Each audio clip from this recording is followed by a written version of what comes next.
Ito ay si Lee Redmond, isang Guinness World Record holder. Si Lee Redmond ay ipinanganak noong Pebrero 2, 1941 sa Annabella, Utah.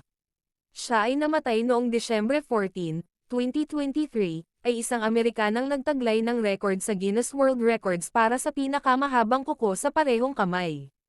Sinimulan ni Redmond ang pagpapahaba ng kanyang mga kuko noong huling bahagi ng 1978 hanggang unang bahagi ng 1979. Bagamat plano niyang ipagupit ang mga ito noong Nobyembre 22, 2006, pinili pa rin niyang panatilihin ang kanyang mga kuko.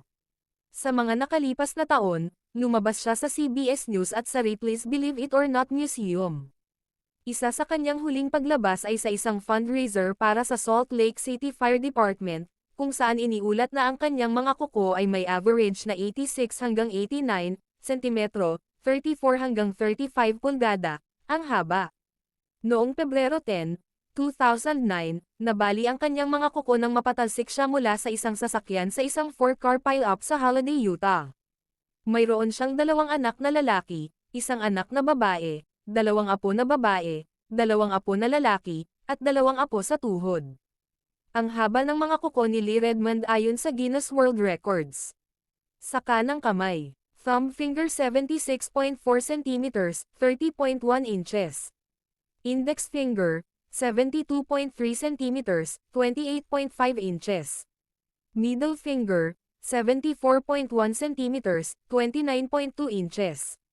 Ring finger, 73.6 cm, 29.0 inches.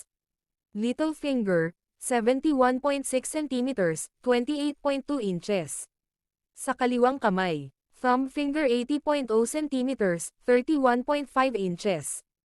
Index finger, 76.4 cm, 30.1 inches. Middle finger, 76.7 cm, 30.2 inches. Ring finger, 76.2 cm, 30.0 inches. Little finger, 73.6 cm, 29.0 inches.